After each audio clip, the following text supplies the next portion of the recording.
I was just like their Time magazine or something, saying that I'm enemy number 2. You know?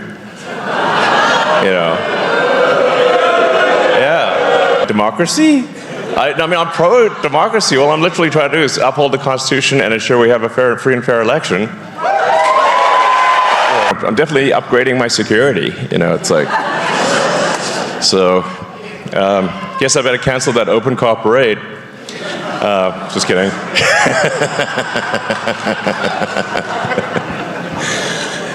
Maybe I could do an open car parade, but it's actually like a dummy version of me, and then see what happens.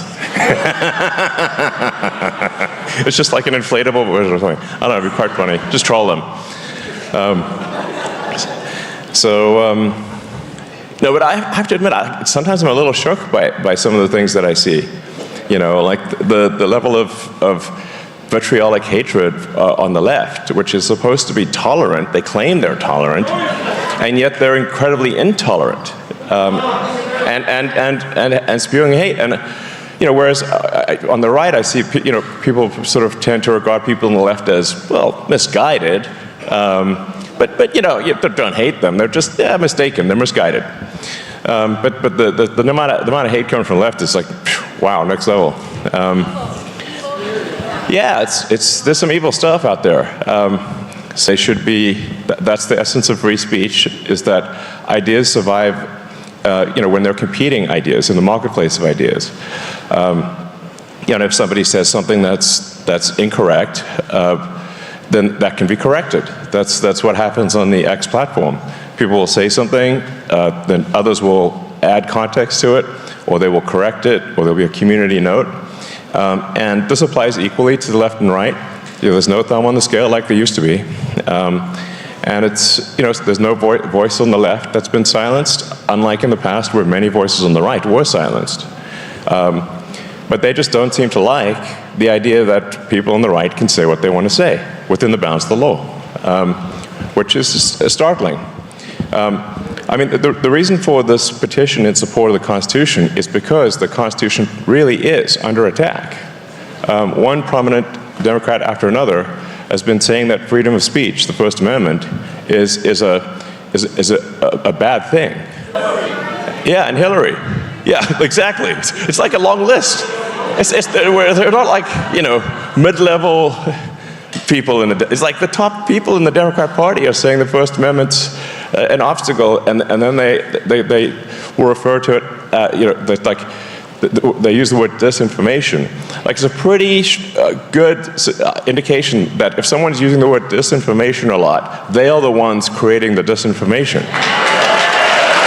And you know who if you're trying to figure out, well, like, who are the good guys, who are the bad guys, the people who are trying to suppress freedom of speech, they are the bad guys.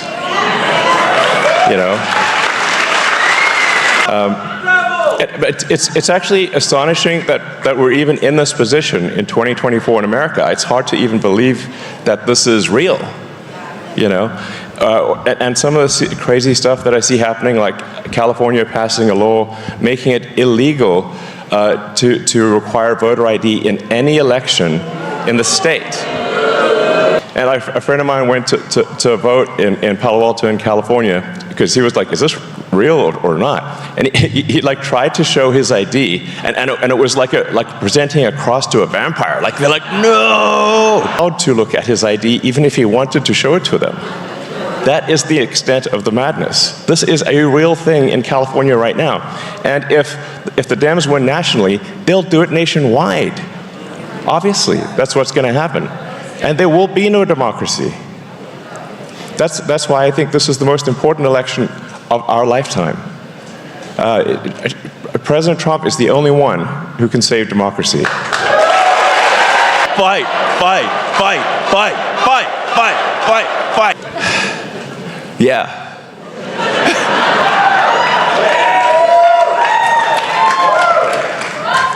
I'm still blown away that that a bunch of this stuff is even real, like, and every week that goes by, something crazier happens. But yeah, exactly. They have ruined San Francisco. Yeah, and the UK, right. There's like this movement to suppress freedom of speech, throughout the world.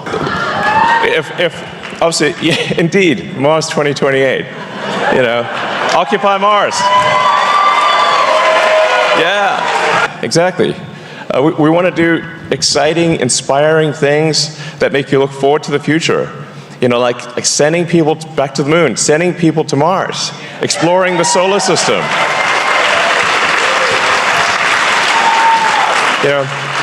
If you think of if you ask probably anyone in the world, what was the most inspiring thing that humanity's ever done? I bet a lot of people would say we went to the moon. And yeah, well, but the fact that us humans, with all our issues and challenges, we're able to go to the moon. And even though it was only a handful of people that went to the moon, in a sense, we all went there. We went there sort of with them. We had that experience. Well, I was admittedly 1 year old, but I saw the videos. And it was incredibly inspiring that is something that humans could do. But we want to do more than that in the future. We don't want that to be the best we ever did. We don't want that to be our high watermark. We want to go beyond. And we want to have, like I said, a permanent moon-based alpha and a city on Mars and I think go through. I mean, basically the entire solar system would be sick. You just generally want to think about the future and say that, well, there's going to be exciting, inspiring things that are going to happen that are better than the past, and that's what makes you look forward to the future. So, to sort of reiterate some of the key principles of what a Trump. I mean, obviously, I think you guys know, but for people out there who may be listening, and especially for independent sort of swing voters who are maybe deciding which way to go. I think with the Trump presidency, we're going to get secure borders, we're going to get safe cities, we're going to get sensible spending, we're going to get deregulation, so we have sensible regulation, and we can unlock the power of the giant that is America, and the strength and freedom of speech, right to bear arms, and the freedoms that people treasure, and reduce the burden that the federal government places upon the states and the people within the states. Go. So, yeah, the Department of Government Efficiency is going to be great.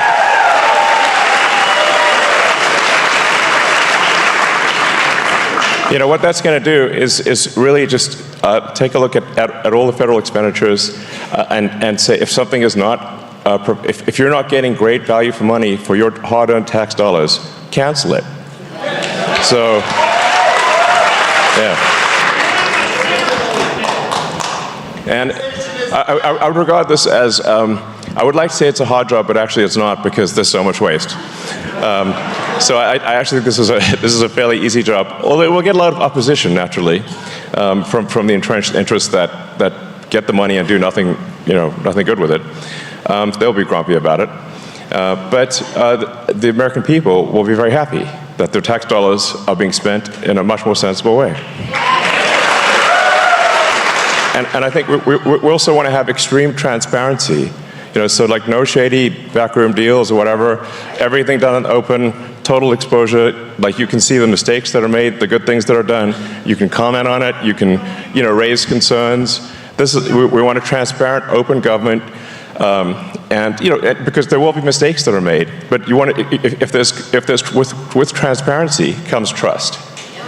And then you can see, oh, okay, we made a mistake, we'll fix that, we'll do that, and then you should trust government. You shouldn't trust government, but it'll be, you can trust it slightly more if there's at least transparency. So those are all the things that I think we get with Trump. On the other hand, with a sort of the sort of the dem machine, there's like almost no point in attacking Kamala personally because she's just a puppet of the machine. But if the dem machine takes over and has another 4 years, we'll obviously see wide open borders. We'll see our cities get less safe. We'll see extreme spending and inflation. We'll see the freedom of speech get taken away or severely undermined. We'll see the Second Amendment, right to bear arms, severely undermined. They've said they're going to do this. This is not like a secret agenda. This is what they say in public. So, just believe them when they say it. And I think, well,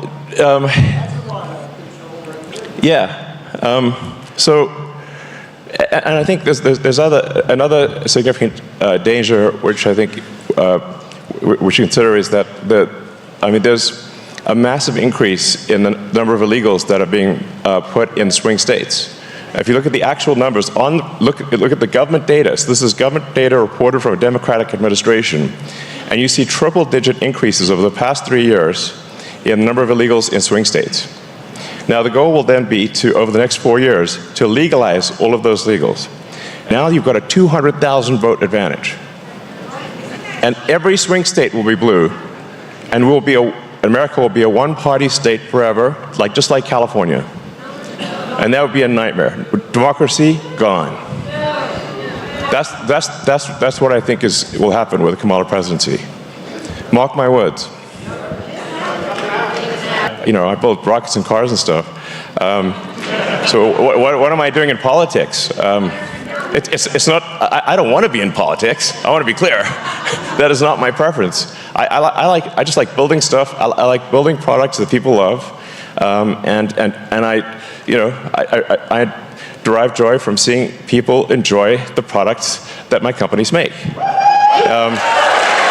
And that's what I normally like doing, and I actually don't like politics at all. I hate politics. but the stakes are so high here that I have had no choice but to take a stand. So it's not something I want to do, and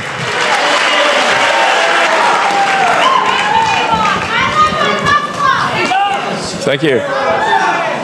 Yeah, sweet. Anyway, so dramatically increasing my risk of being assassinated and engaging in politics are not what I want to do. I do not have a death wish, but the stakes are so high that I feel I have no choice but to do it, and that's the reason. And everything you're doing to ensure that we have a democracy and that the right side wins. So thank you guys for everything you're doing, and thank you out there.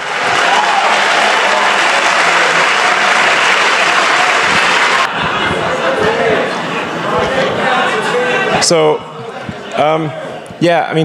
to everyone out there, because I think there's millions of people that will watch this town hall and this talk and the questions Q&A that we'll do. Please, if you're in Pennsylvania, sorry for it to be repetitive, but you've got less than 36 hours to register. Please make sure you register. Make sure everyone you know is registered to vote. Please make sure everyone you know has voted. That if they've received an absentee ballot, that they actually vote. And I really actually advise people to vote early. So vote immediately.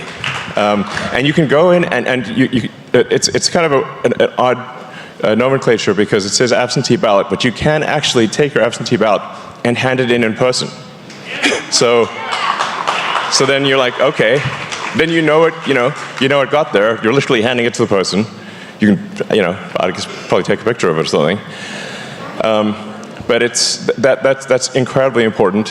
And I think like a lot of the challenge we face is I guess one of perhaps maybe not among obviously this audience, but some people we have an issue of apathy, where maybe they think their vote doesn't count, or they don't think it's serious enough, and so for whatever reason, they have not registered to vote and they have not voted.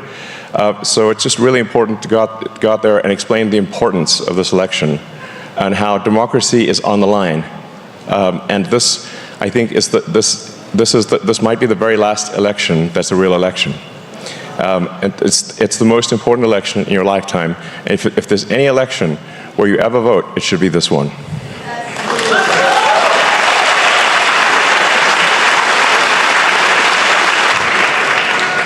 So, yeah. So let's, maybe we can go to Q&A.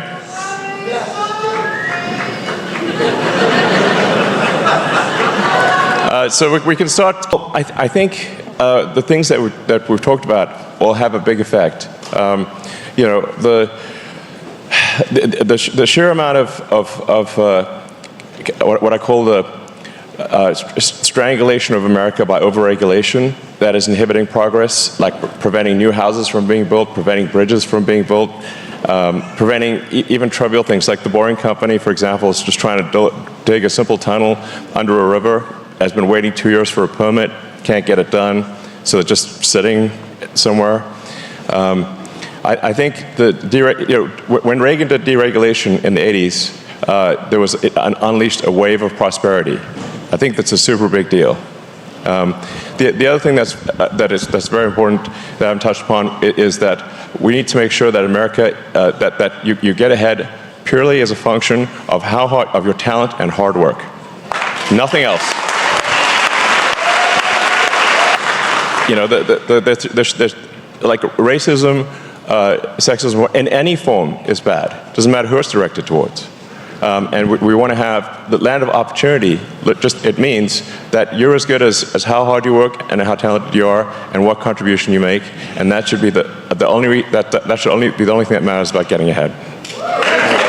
There has to be a constitutional amendment for that. My grandfather was American, actually, but I was born, oddly enough, in Africa, which is a strange spawn point, but it's like, so I cannot be president. But it's not. I actually don't want to be president. so to be clear, I want to build rockets and cars, and you know. I mean, I'm super liberal. And in fact, you can look at, talks that I gave like 20 years ago, and I say the same thing. So it's not like I'm just, I believe we want to be a spacefaring civilization and out there among the stars, and we need to, have great rocket technology for that. I believe in electric cars and automation and self-driving and robotics and the space-based internet. So I just love creating technologies that people find useful, and that's what I want to do with my time. So I'm hoping that we get President Trump elected, and then I'll work hard on the Department of Government Efficiency, and then I can not be in politics. That would be my hope. So like I said, I'm doing this because I think it's critical to the future of the country, and if America falls, nothing else matters. We're not getting to Mars or anything. And I've talked to a lot of people, like leaders in business and technology, because I was like, guys, you should really, you need to go out there and fight hard, because if America falls, your company's going to fall with it. So why not? I wish more leaders in business and technology would put themselves out there. Like they usually agree with me and they support Trump, but they're afraid of saying so. And I'm like, man, the stakes are super high. Fortunately, more and more people are sort of coming out of the closet, type of thing. It's like so, like saying they support Trump, it's like, but it's like, by a long shot. That's anyway. I'm not a natural politician, nor do I wish to be. I just want to make cool technology that you'll love to use. So, our contentious topic, if there ever was one, it is perhaps the most contentious topic. And to be clear out there, President Trump has been clear that he will veto a national abortion ban. He has said that because the Democrats have said that he will apply a national abortion ban, and that is causing a lot of sort of independent voters to actually not vote for Trump because they think that he will implement a national abortion ban. He has been very clear that he thinks it's a states' rights issue, and he will veto a national abortion ban.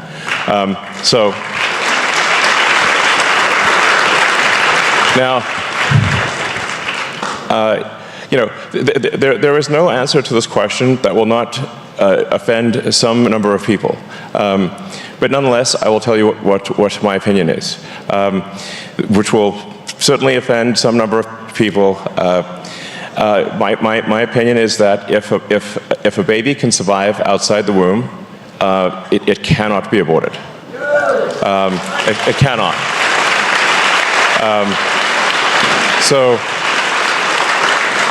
If a baby can survive outside the womb, if it is far enough in gestation to survive outside the womb, at that point it is not abortion, it is murder.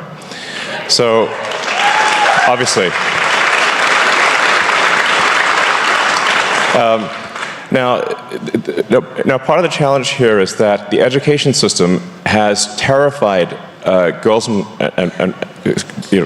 women and relentlessly pushed the idea that getting pregnant is the end of your life. Like your career is dead, you'll be ostracized from society.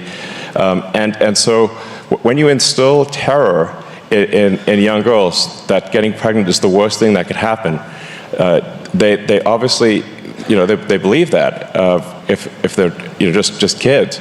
And so when that is a deep-seated belief that they've been hit with in the educational system for a long time, then the idea that they will not be able to get an abortion even in extreme circumstances is obviously a terrifying situation.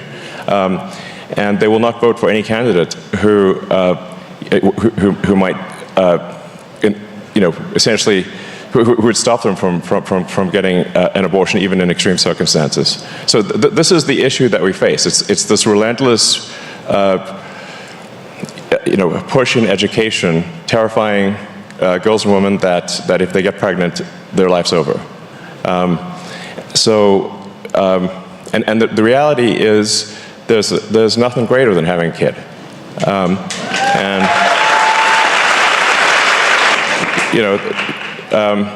I get more joy in my life for my kids than anything else, and that's generally true of all humans. In fact, if that is how we evolved. It is a very natural thing that you will love your children. So in fact, having a child will make you happier than anything else in your life ever. So, if you actually look at the data, and especially if you look at, say, modern nuclear reactors, the modern designs are so safe that if you tried to get a meltdown, you couldn't do it. Like if you went there with flamethrowers and explosives, and your goal was to get this thing to melt down, it still won't melt down. That's how good modern nuclear reactors are. So they're not dangerous, and they're a great source of energy. And I think we should do a lot more nuclear power. I think it's a smart move. That the Fukushima reactor was taken out. I had people in California asking me if they should be worried about the radiation coming from Japan. I'm like, definitely not. That's insane. And so, actually, to support the people of Japan, because people were scared to even travel to Japan, I didn't just go to Japan. I went to Fukushima itself and ate locally grown vegetables on TV. And amazing, I'm still alive.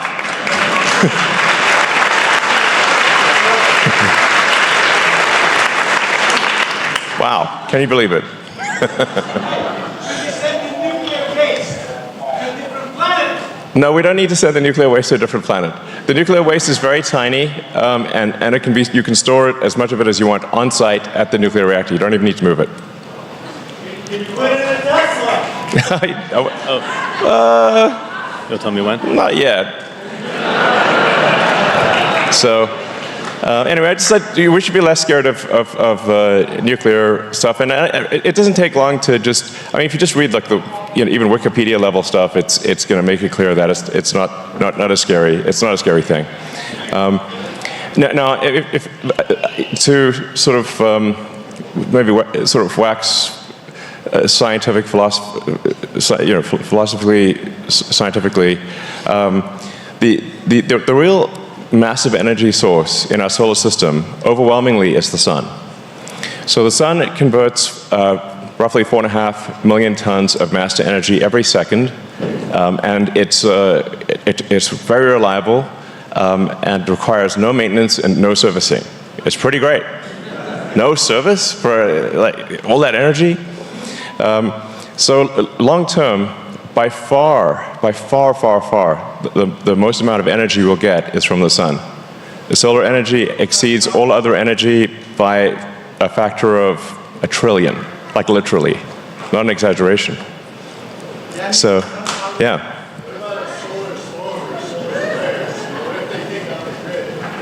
Yeah, solar flares can take out the grid because the grid's like a giant, like a radio antenna. So solar flares can take out the grid. Yeah. I don't know if we have a plan. I suspect we do not have a plan. So, Tesla megapacks can help buffer the grid and add resilience to the grid. So, and they've done that in many parts of the world, including in the U.S.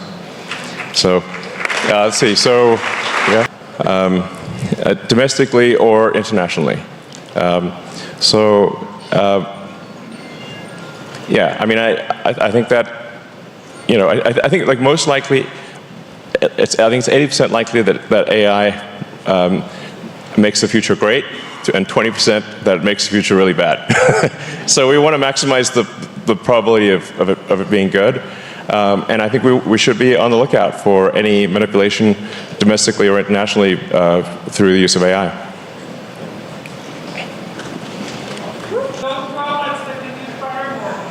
Yeah, well, I think we are going to see a massive massive increase in the number of robots, recently Tesla unveiled the latest Optimus robot, and I think that's going to be really cool. I mean, we want to give everyone their own personal C-3PO R2-D2, and like who wouldn't want that? That'd be awesome. And even be even better than that. So I think that's really going to be. Yeah, and well, yeah, privacy concerns are significant. Anyway, but one of the things I want to be clear is that I am looking for feedback. So it's not like I'm just going open loop here and doing whatever I want to do. I'm like, I kind of want to know what do the people want, and what should we do, and then do it, So it's as opposed to me just deciding on my own, so.